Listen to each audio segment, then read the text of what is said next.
Assalamualaikum warahmatullahi wabarakatuh. Beberapa hari lepas kita dikejutkan dengan berita terhempasnya penerbangan Yeti 691 berhampiran lapangan terbang Pokhara, Nepal.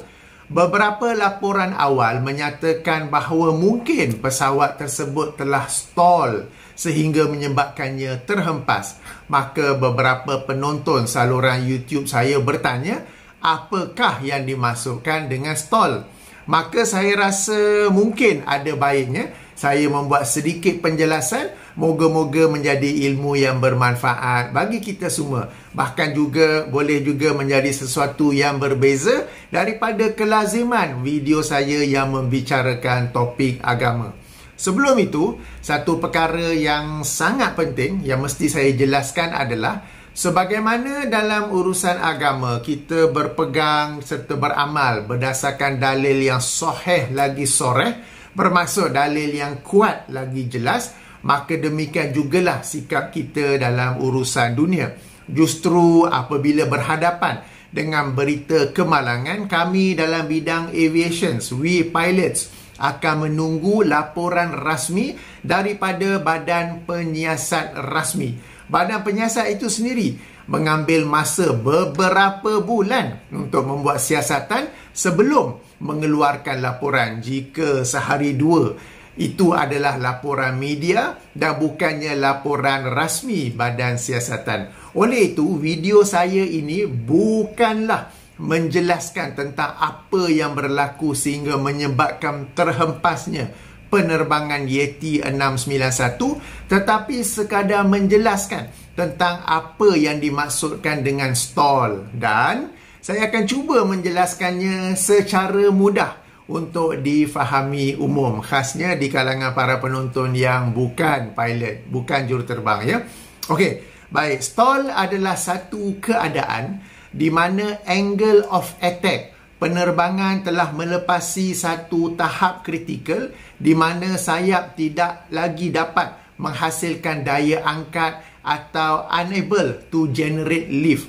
Angle of attack ialah sudut sayap kapal terbang membelah udara. Okey, untuk memudahkan kefahaman, saya ada kapal terbang mainan di sini. Okey, ini sayapnya. Sudut sayap itu membelah udara atau apa yang disebut sebagai angle of attack. Itu itulah yang penting. Jadi stall ia melibatkan angle of attack. Yang ini apabila angle of attack melepasi tahap kritikal, udara di kawasan atas sayap akan bergelora atau becomes turbulent sehingga tidak lagi dapat menghasilkan daya angkat. Bahkan akan menambah rintangan dan ini disebut sebagai drag. Apabila tiada lagi penghasilan daya angkat, when there is no more lift generated, ia akan menyebabkan kapal terbang jatuh daripada udara. Okey, maknanya ini sayap. Bila kapal terbang, bila pesawat terbang, sayap ini membelah udara. Akan ada udara yang melalui di atas sayap, akan ada udara melalui di bawah sayap. Okey, dan apabila angle of attack semakin bertambah, lazimnya ia akan menghasilkan daya angkat yang lebih. It will generate more lift. Akan tetapi akan ada satu angle, satu tahap di mana ia melepasi the critical angle. Apabila melepasi the critical angle, udara yang lalu di bahagian atas sayap, dia akan bergelora ataupun turbulent. Okey, ataupun turbulent sehingga ia tidak lagi dapat menghasilkan daya angkat. Bahkan tambahan rintangan lagi sehingga kapal terbang apabila ia melepasi critical angle tersebut, ia tidak lagi dapat terbang dan sebaliknya akan mula jatuh. Okey, kapal terbang yang berbeza akan memiliki angle of attack yang berbeza untuk menghasilkan daya angkat yang optimum. Bahkan kapal terbang yang sama boleh memiliki angle of attack yang berbeza untuk menghasilkan daya angkat yang optimum selari dengan konfigurasi slats dan flaps. Slats dan flaps. Apa pula slats dan flaps tu? Itu saya akan jelaskan kemudian, ya. Selain itu, angle of attack tidak sama dengan pitch attitude kapal terbang. Bahu pun flight path angle. Alamak, apa pula tu? Banyak sangat. Okey. Flight path angle adalah sudut sebenar penerbangan, the actual angle of the flight. Pitch attitude ialah sudut hidung kapal terbang, sementara angle of attack ialah sudut sayap membelah udara. Okey, saya bagi contoh kapal terbang ni sekali lagi. Katakan ketika cruise. Okey, ketika cruise ni maknanya bukan take off, bukan landing lah. Bila cruise, okey, kapal terbang tu bergerak lurus. Okey, jadi flight path angle dia 0, lurus ya. Tetapi pitch attitude, kapal terbang ni pitch attitude-nya tak semestinya 0 juga. Ia selazimnya ia akan tinggi sikit. Okey, dan angle of attack bagi wing itu pun berbeza. Jadi ada 3 angle ya. Kita panggil flight path angle, pitch attitude dan juga angle of attack. Jadi ada 3 yang berbeza. Misalnya untuk pesawat Airbus 330, yang ini mainan saja, bukan Airbus 330. Tapi misalnya untuk Airbus A330, untuk cruising pada ketinggian 30,000 kaki misalnya, dengan kelajuan 300 knots, 300 batu nautika. Kalau nak tukar kepada kilometer sejam kali 1.852. Flight path angle ialah 0 kerana ia terbang lurus atau apa yang disebut sebagai straight and level flight. Tetapi pitch up attitude ialah 2.5 degrees ke atas, 2.5 darjah ke atas. Oleh itulah apabila cruising, anda sebagai penumpang jika benar-benar peka lah, akan terasa hidung atau pitch, bukan hidung kita tau, hidung kapal terbang ni adalah tinggi sikit. Okey, maksud saya tadi, katakanlah ini pesawat Airbus 330. Bila kita sedang cruise, 30,000 kaki ke, 35,000 kaki ke, 39,000 kaki ke, it is a straight and level flight. Maka flight path angle 0. Dia gerak lurus saja. Tetapi meskipun flight path angle 0, pitch attitude ataupun hidung pesawat, dia akan sedikit naik. Dan untuk pesawat Airbus 330, ia adalah 2.5 degrees nose up. 2.5 degrees nose up. Kapal terbang yang berbeza akan ada sudut ataupun angle yang berbeza. Okey? Jadi ini untuk Airbus. Jadi kalau kita sebagai penumpang, kalau kita betul-betul perasan, selalunya tak perasan lah sebab 2.5 darjah, siapa yang perasan kan? Dia sikit naik walaupun dia bergelak lurus. Okey. Namun apabila hendak mendarat, pesawat yang sama, iaitu Airbus 330 dengan konfigurasi flaps full akan memiliki flight path angle 3 darjah ke bawah, tetapi masih dengan pitch up attitude yang sama, iaitu 2.5 darjah ke atas. Apa hal pula tu? Okey, bila kapal terbang nak mendarat, dia akan turun macam ni kan. Okey, jadi angle, flight path angle itu, bila kapal terbang nak mendarat, kalau sesiapa yang duduk berhampiran dengan lapangan terbang ke, pernah nampak kapal terbang apabila hendak mendarat kan, dia turun kan.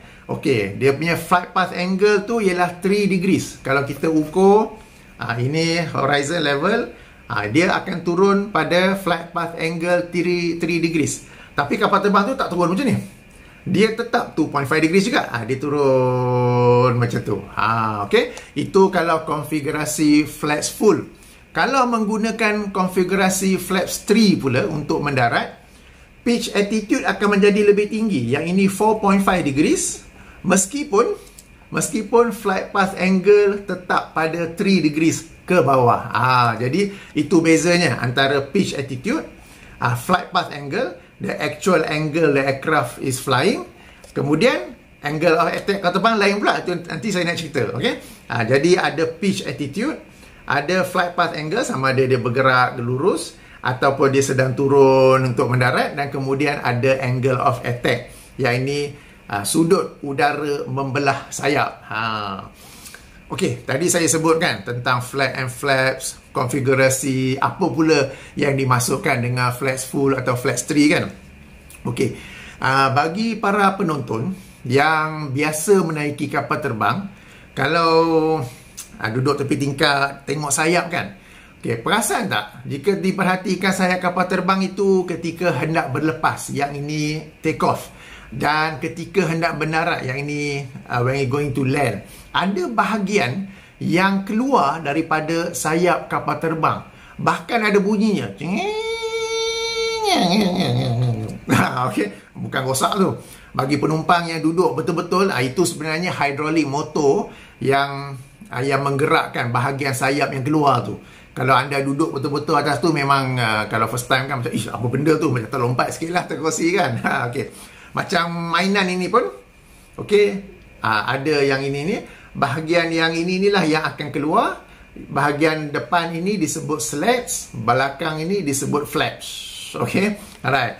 Jadi bahagian yang keluar di bahagian hadapan sekali lagi disebut slats, sementara yang belakang maknanya aft disebut sebagai flaps. Tujuan ia keluar adalah untuk menambah jumlah luas permukaan sayap agar ia dapat menghasilkan daya angkat pada kelajuan yang rendah, yang ini ketika take off dan landing. Okey, katakan wing yang sekarang ini, ia adalah slat dan flap tu tersimpan dalam.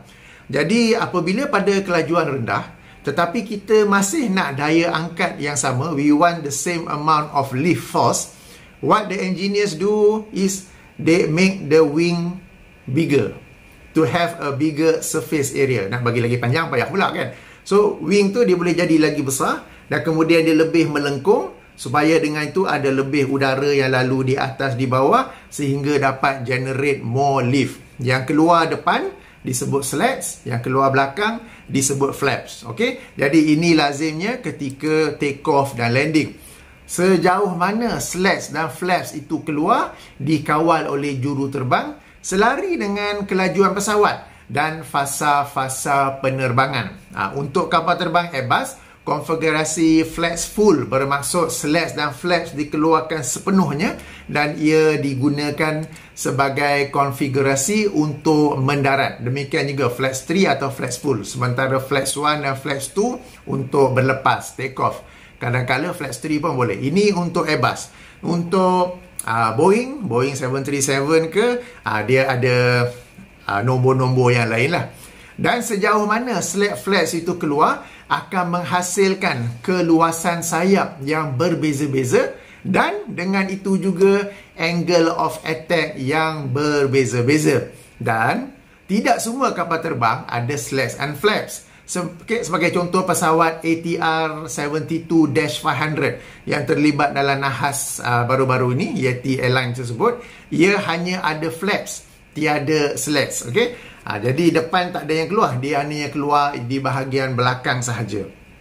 Apabila climb, okay, mula-mula dah take off, kemudian climb, cruise, descend. Maknanya climb, cruise, descend. Okay? Pesawat berada pada kelajuan yang tinggi sehingga ia tidak memerlukan jumlah luas permukaan sayap yang besar untuk menghasilkan daya angkat. Maka slats dan flaps itu disimpan dalam sayap kapal terbang. Jadi bila nak take off, kita nampak dia keluar. Bahagian depan pun keluar, belakang pun keluar. Tapi bila kita dah take off tu, kita akan nampak dia akan masuk bagi jadi ni.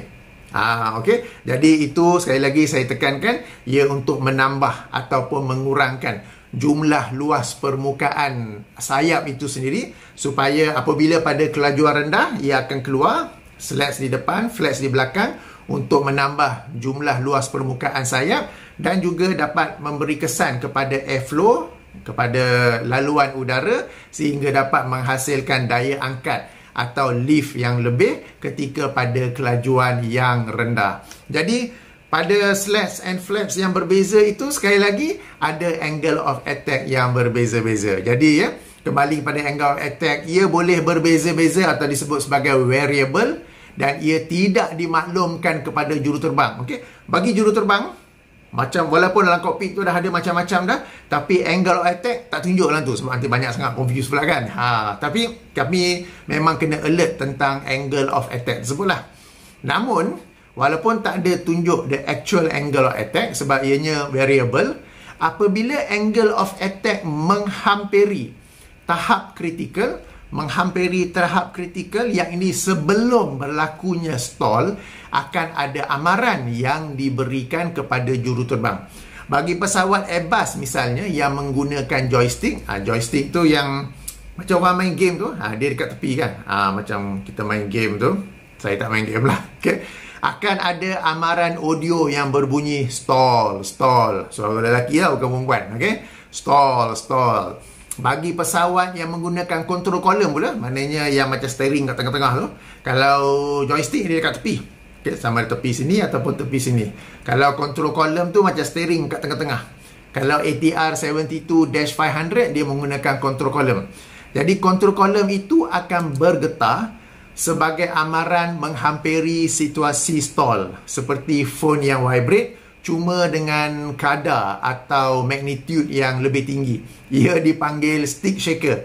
Bagi kapal terbang moden sekarang ni ada stick shaker dan juga ada amaran audio yang berbunyi stall, stall. Selain itu akan ada beberapa petanda lain menghampiri stall, seperti kelajuan yang rendah, pitch attitude yang lebih tinggi dari normal, macam saya katakan tadi bila pesawat Airbus 330 dengan konfigurasi flaps 3 katakan, attitude-nya 4.5 degrees, kelajuan purata dia 130 to 140 knots. Kalau sedang terbang tiba-tiba attitude tu 7, 8, 9 darjah, okey, itu menghampiri stall. Dan bila tinggi tu speed pun akan mula jatuh. Jadi itu menghampiri stall. Jadi ia menjadi petanda awal bagi juruterbang. Jadi kita sebagai juruterbang memang kita alert, peka kepada pitch attitude dan juga flight path angle. Okay, flight path angle. Kalau tengah take off, okay, bila tengah take off, memanglah 7 hingga 9 darjah Celsius. Celsius pula. 9 hingga 7 hingga 9 darjah, okay, hidung itu. Tetapi bila landing, ia kalau konfigurasi flaps full adalah 2.5. Kalau flaps 3, 4.5. Kalau 9 degrees, something wrong somewhere. You're approaching the stall speed. Jadi kena peka ya. Celsius pula. Macam mana masuk Celsius ni? Okay. Alright. Jadi ada petanda awal seperti kelajuan yang rendah, pitch attitude yang lebih tinggi daripada normal bagi sesuatu konfigurasi atau fasa penerbangan, dan akhir sekali pesawat akan bergegar. Yang ini apa yang disebut sebagai buffet. Sebab macam saya kata tadi, bila telah pun mencapai ataupun melebihi critical angle, udara di bahagian atas sayap akan bergelora ataupun turbulent, dan ia akan menyebabkan buffet, akan ada macam itulah, dia akan bergoyang-goyang dan kita akan dapat detect benda tu. Jadi kalaupun stall warning tak keluar, ada beberapa petanda-petanda awal, tapi semua-semua tu combine, ia akan memberi satu message yang clear lah kepada juruterbang bahawa you are approaching stall speed. Jadi take action. Alright. Apabila mendapat amaran atau petanda awal untuk stall, tindakan juruterbang untuk keluar daripada stall, keluar daripada situasi tersebut ialah merendahkan pitch attitude atau hidung pesawat untuk mengurangkan angle of attack agar ia kembali di bawah tahap sudut kritikal. Kemudian kelajuan akan ditingkatkan. Macam saya kata tadi, bila angle attack tinggi dan kemudian ada amaran stall katakan, dan kata terbang pun mula bergegar ke apa ke, maka tindakannya ialah kita kurangkan pitch attitude. We lower the nose, turunkan hidung untuk kurangkan angle of attack. Untuk kurangkan angle of attack. Kemudian kita tambah kelajuan, sebab selalunya lazimnya stall ada kaitan dengan kelajuan yang rendah juga. Jadi kita katakan macam ni stall, kita lower the nose, okay, dan kemudian kita increase the speed supaya kita dapat get out of stall situation. Right. Okay. Merujuk kepada pesawat ATR 72-500 yang terhempas baru-baru ini, laporan awal mengatakan kemungkinan besar ia adalah stall kerana pitch attitude, yang ini sudut hidungnya lebih tinggi daripada biasa. Ini dapat dilihat daripada sebuah video yang dirakam oleh orang yang berada di bawah. Okey, saya mainkan video, anda boleh tonton ya.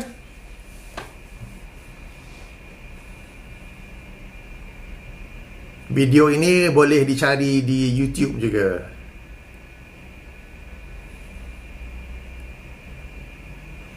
Okey, jadi bagi pesawat ATR 72-500, pitch attitude yang normal ketika hendak mendarat, kalau tadi tu yang 2.5, 4.5 itu Airbus 330. Untuk ATR 72-500, pitch attitude yang normal ialah negatif 2 darjah ataupun paling-paling 3, negatif 2 hingga 3 darjah. Maknanya dia tak terbang macam ni, dia akan macam ni.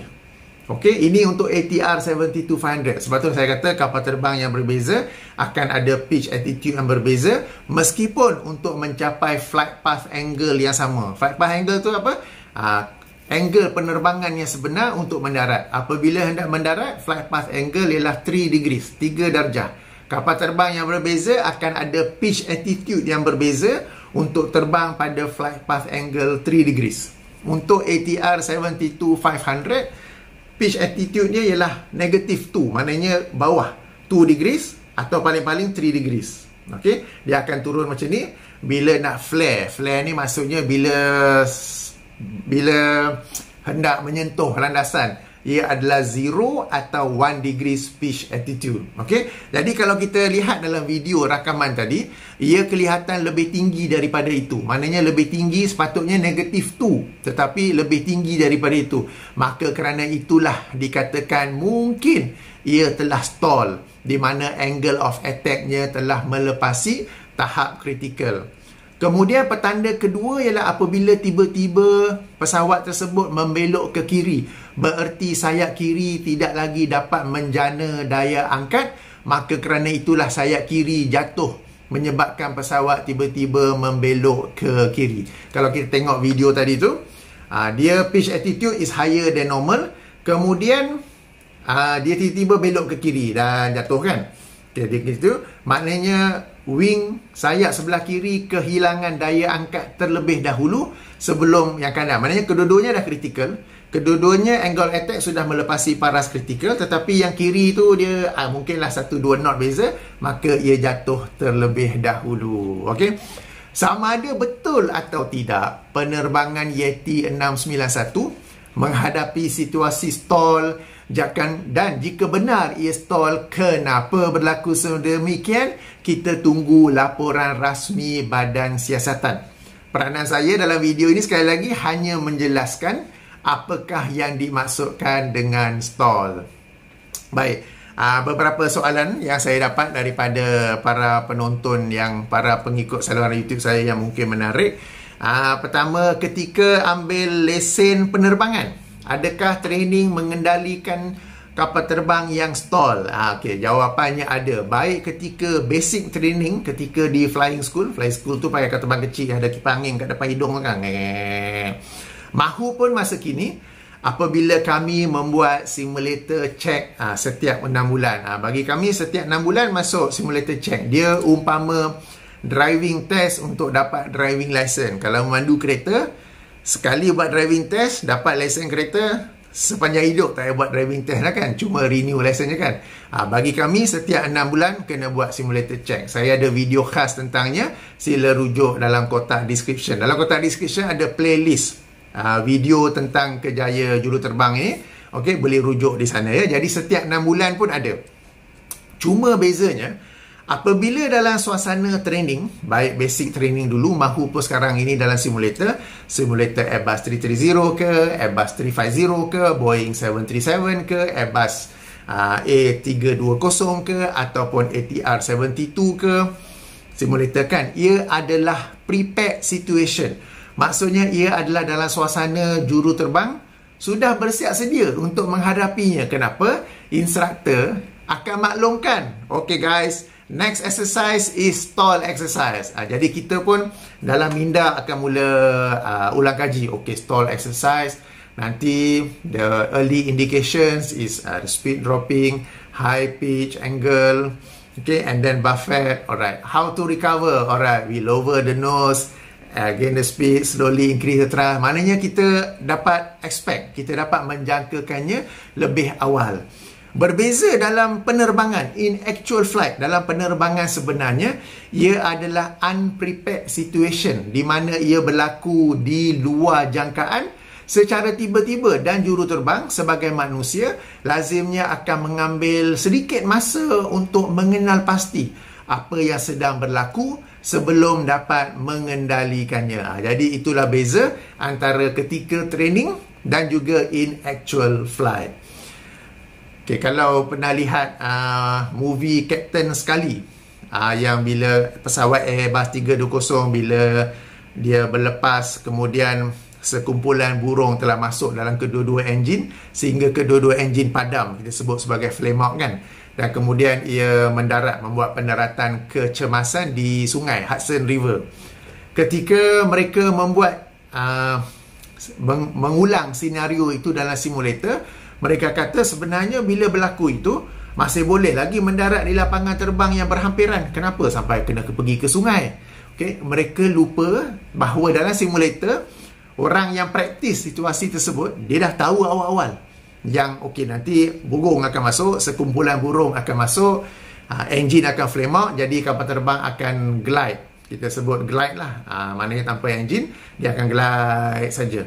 Mereka lupa bahawa dalam actual flight akan ada satu tempoh masa di mana manusia dia terkejut, startle effect, dan dia akan cuba fikir what's happening.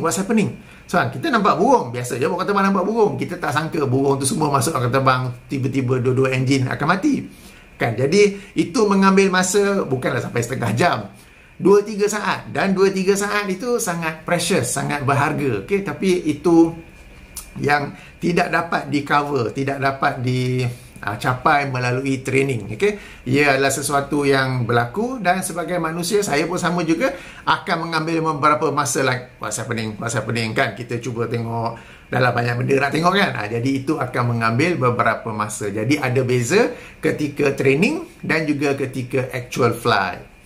Soalan kedua yang saya dapat, okay, pernahkah saya mengalami stall dalam penerbangan saya? Okay, jawapannya alhamdulillah tidak. Okay, alhamdulillah.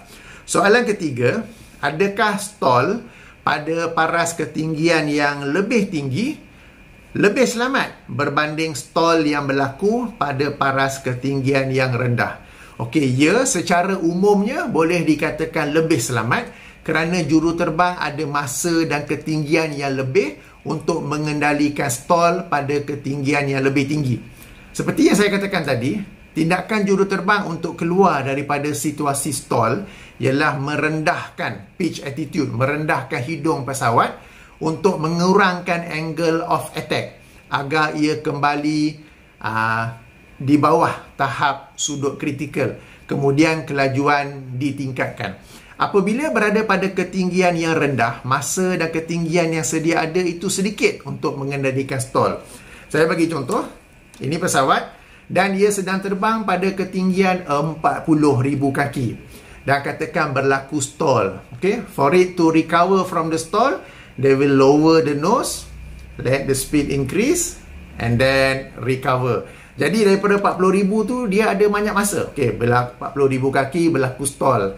Katakanlah 5 saat untuk recognize, untuk mengenal pasti apa yang sedang berlaku. Sebab kita tak nak tiba-tiba kita pilot take action, kemudian buat benda yang salah pula. We have to identify what is actually happening. We don't want to wrongly identify what situation. Okay? Kita tak nak mengenal pasti sesuatu yang salah.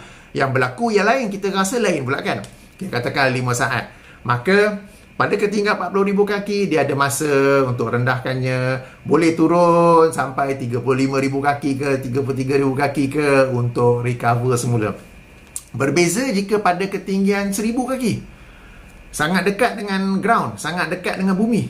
Jadi nak recover tu dia kena cepat dan dia boleh turun sikit je, katakan sampai 500 kaki kan, naik balik. Jangan sampai 200 kaki, kan sangkut dekat pokok ke apa pula kan. Pun begitu, stall pada ketinggian yang tinggi ada risikonya juga.